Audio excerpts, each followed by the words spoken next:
Welcome to Kenton Teaches. Enjoy the video. In this video, I will explain how to use mortar for bricks. Mortar is essential for any brickwork project, acting as the glue that holds everything together. It creates a strong, durable bond between each brick, ensuring your structure stands firm for many years.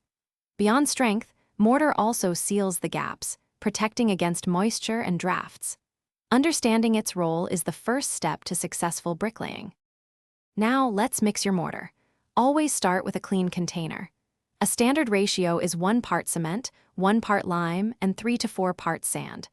Combine these dry ingredients thoroughly. Then, slowly add water, mixing continuously until the mortar reaches a smooth, consistent texture, similar to peanut butter. It should be pliable but not too wet, ensuring it adheres well to your bricks. With your mortar ready, it's time to lay bricks.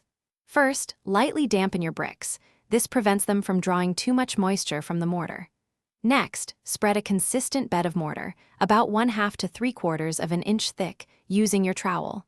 Remember to butter the ends of each brick with mortar before placing it. This ensures strong vertical joints and a solid, stable wall. The final steps are crucial for durability and appearance.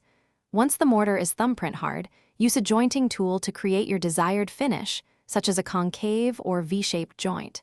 This compacts the mortar, making it more weather-resistant. Finally, keep the mortar damp for at least 3 days.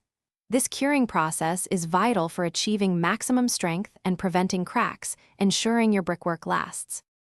Thanks for watching. Please subscribe if this video was helpful.